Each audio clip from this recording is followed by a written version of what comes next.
तो hello everyone, इस video में मैं बात करूंगा कंप्लीट ओपीक्यू टेस्ट के बारे में, जो कि आपको मेल आया है। तो इसमें मैं आपको कंप्लीट ईमेल का स्क्रीनशॉट भी दिखाऊंगा, साथ में जो उसमें सारे पॉइंट्स जो लिखे हुए हैं वो भी मैं आपको बताऊंगा, ताकि ये अगर बाद में किसी और बैच में भी अगर आप ओपीक्यू दे रहे हो, ठीक है, इस बैच के बाद मान लो कुछ लोगों का सिलेक्शन नहीं होता है तो नेक्स्ट बैच में भी ओपीक्यू होता है, तो आप तब भी देख सकते हो इस वीडियो को। तो ये आपके लिए हेल्पफुल रहेगा, इसमें मैं डिटेल में बताऊंगा। साथ में एक इम्पॉर्टेंट बात और है कि एक स्टूडेंट जो है उन्हें फिर से री अटेम्प्ट करने के लिए आया है ओपीक्यू। तो ऐसा क्यों है, इसके पीछे क्या रीजन है, वो भी मैं डिटेल में बताऊंगा, ठीक है। लेकिन हाँ, एक बात जो मैंडेटरी है, जो कि मतलब मैंडेटरी नहीं कह सकते, मतलब जो कि फिक्स है, जो कि मैंने आपको बताया भी है कि इसमें ओपीक्यू में पास या फेल नहीं होता है, ठीक है। आपको ईमेल में भी लिखा हुआ होगा वो मैं आपको step by step one by one करके बताऊंगा। तो आप वीडियो को स्किप मत करना और वीडियो को लास्ट तक देखना। और क्वेश्चंस के रिगार्डिंग भी मैं आपको बताऊंगा कि किस तरह से कैसे आते हैं, ऑप्शंस कैसे होते हैं, वो भी मैं आपको डिटेल में बताऊंगा। तो स्किप मत करना और लास्ट तक देखना। तो चलो अभी स्टार्ट करते हैं। तो अभी मैं आपको एक स्क्रीनशॉट दिखा रहा हूँ, आगे भी वन बाय वन करके दिखाऊंगा। तो ये स्क्रीनशॉट देखो, इसमें जो सबसे पहले लिखा हुआ है, इसके जो पर्सनल डिटेल्स हैं वो मैंने हाइड कर दिए हैं। तो इसमें जो लिखा हुआ है आप देख सकते हो, you are required to undergo an occupational personality questionnaire, मतलब ओपीक्यू असेसमेंट, ठीक है। तो ओपीक्यू असेसमेंट जो है वो 24 मार्च 2021 तक आपको कंप्लीट करना है।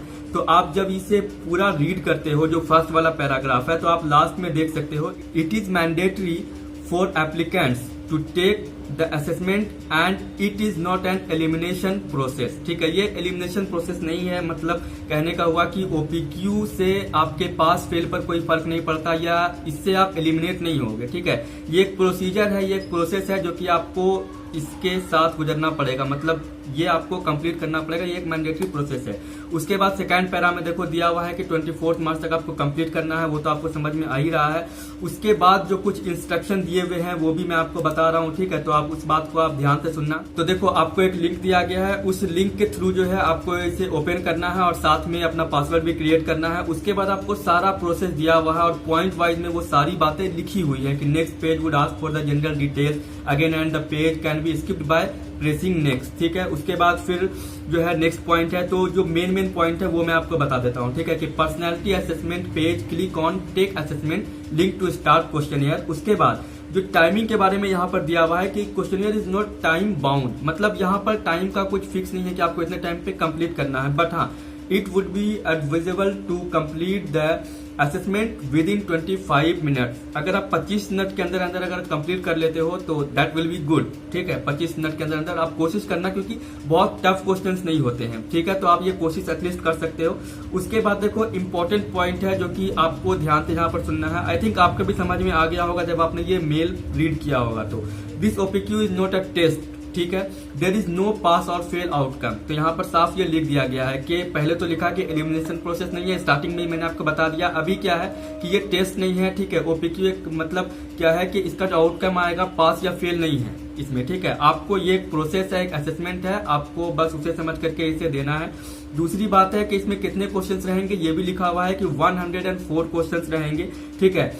Each having 3 statements out of which you must choose one statement which is most like you and one that is least like you।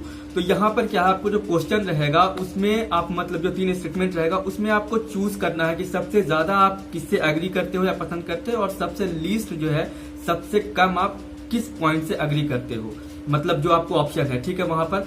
तो इस तरह से आपको करना है। उसके बाद मैं आपको नेक्स्ट पॉइंट्स में एक्सप्लेन कर रहा हूँ, ठीक है। तो please put your self in a work situation while answering the question and not social setting. उसके बाद जो भी पॉइंट्स है आपको मैं इन शॉर्ट बता देता हूँ, ठीक है। उसके बाद एक और पॉइंट है, तो ये दोनों पॉइंट्स को मैं इन शॉर्ट बता देता हूँ। सबसे पहले बता देता हूँ कि ये दूसरा पॉइंट क्या है कि there are inbuilt checks in the questionnaire to detect socially desirable response, not pondering too long on question and not trying to guess what ICICI bank may be looking for will be helpful while answering the questionnaire। तो देखो, questions कैसे होते हैं ना, कि questions आपके personal thought से होते हैं जुड़े हुए, ठीक है, कि आप किस तरह से सोचते हो, आप कैसी सोच रखते हो, ठीक है। आपको जो क्वेश्चंस वहां पर रहेंगे, कोई बहुत मतलब आपको उस तरह से आंसर नहीं देना है कि आईसीआईसीआई को ऐसा मतलब ये सोचता होगा, मतलब आईसीआईसीआई को अच्छा लगेगा जो मैं आंसर दे रहा हूँ, नहीं। आप क्या सोचते हो उस पर्टिकुलर सिचुएशन में, कोई एक सिचुएशन रहती है या कोई एक कंडीशन रहती है, सारे क्वेश्चंस आपको उसी टाइप के होते हैं, जहां पर आपको अपना डिसीजन लेना है कि yes that is right and that is wrong, that I will strongly agree and that I will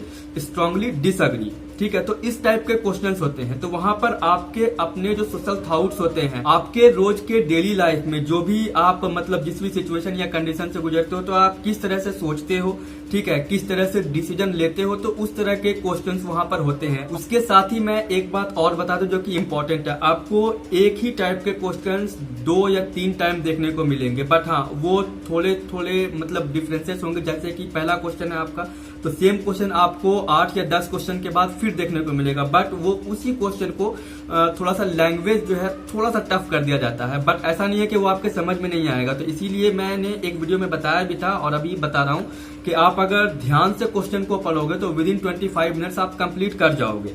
ठीक है, और आपने जो 1 नंबर में या 2 नंबर में मान लो जो क्वेश्चन मतलब बनाए हैं, सेम क्वेश्चन आपको 10 या 12 क्वेश्चन के बाद फिर आएगा। तो आप अगर ध्यान से पिछले क्वेश्चन को आपने रीड किया है तो आगे वाला भी जो ऑप्शन चूज करोगे तो वहां पर भी आप सही होगे। ठीक है, उसके बाद आप जो मैं पॉइंट्स आपको बता रहा हूँ वो आप ध्यान से सुनना, क्योंकि ये उस चीज से रिलेटेड है कि एक स्टूडेंट को फिर से री अटेम्प्ट करने के लिए आया है। तो हालांकि यहाँ पर तो लिख रहा है कि there is no right or wrong answers, we would advise you to go with your first instinct and respond spontaneously. उसके बाद एक और पॉइंट है कि उसे भी आप देखो कि please ensure there are no distractions while you are taking the OPQ and complete it in one sitting, there should be no breaks while responding to the questionnaire. तो देखो इस पॉइंट्स को मैं थोड़ा सा आपको एक्सप्लेन कर देता हूं और इस पॉइंट को आप ध्यान से सुनना कि पहली बात कि जब आप टेस्ट देने के लिए मतलब असेसमेंट देने के लिए आप बैठो तो आप कोशिश करो कि आप जो बैठे हो तो सारा कंप्लीट करके उठो। ऐसा नहीं कि बीच में आपको प्यास लग गई है और आप चले गए पानी पीने के लिए, क्योंकि एग्जाम एक आई थिंक ICSI या ABYB का एग्जाम था आई थिंक।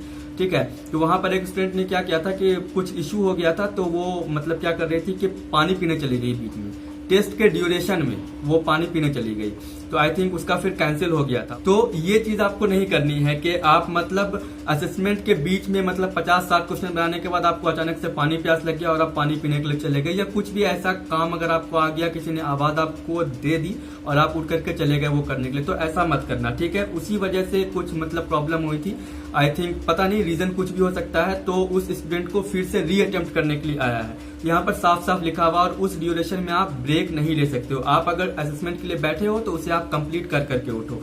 उसके बाद क्या है कि at the end of the assessment check it's show 100% and completed tab and then log out. आप जब कंप्लीट कर लोगे 104 क्वेश्चन सारा, तो वहां पर आपको लिखा हुआ आएगा 100%। ठीक है, कुछ इस तरह से जो आपको स्क्रीन पे भी दिख रहा होगा, एक स्टूडेंट ने मुझे स्क्रीनशॉट सेंड किया है।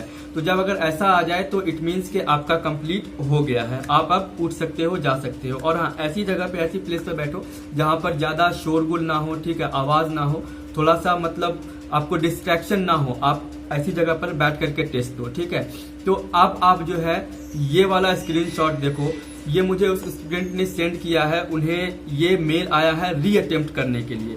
ठीक है, तो इसमें साफ साफ देखो लिखा हुआ है कि किसी इनकंसिस्टेंसी की वजह से, ठीक है, किसी प्रॉब्लम किसी वजह से जो है उनका कंप्लीट मतलब नहीं हो पाया है और आप मतलब उनको फिर से ये असेसमेंट जो है वो देना है, क्योंकि ये मैंडेटरी है और वो उनको फिर से देना ही पड़ेगा। मे बी कुछ भी रीजन हो सकता है, I don't know about that, या फिर ऐसा भी हो सकता है कि वो जिस जगह पर बैठे होंगे वहां पर कुछ मे बी प्रॉब्लम होगा या टेक्निकल इश्यू भी कुछ ऐसा हो सकता है, बट जो भी हो उनको री अटेम्प्ट के लिए आया है। तो अभी क्या है कि उनको ये भी लिखा हुआ है कि टेस्ट उनको मतलब असेसमेंट है वो देना ही होगा, मैंडेटरी है। लेकिन यहाँ पे एक बात आपको बता दूं कि यहाँ पर डरने की बात नहीं है कि अगर फिर से आ गया, ठीक है, तो अब क्या होगा, मतलब पास फेल हो सकते हैं, ऐसा कुछ नहीं है। जैसा कि मैंने आपको बताया कि there are no pass fail, इससे पास फेल या एलिमिनेशन का कोई भी मतलब नहीं है।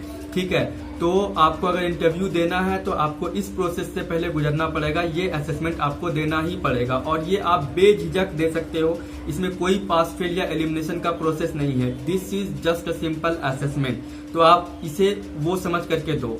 तो फ्रेंड्स, ये था ओपीक्यू के रिगार्डिंग जो मेल आया था और जो इम्पोर्टेंट बातें थी वो मैंने आपको बता दिया। तो अगर आप में से किसी को मतलब अटेम्प्ट के लिए आ जाए तो डरने वाली बात नहीं है, आराम से फिर से अटेम्प्ट कर लेना।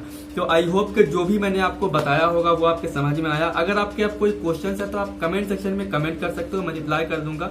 और अगर कुछ डाउट्स है तो आप वो भी कमेंट सेक्शन में कमेंट कर सकते हो।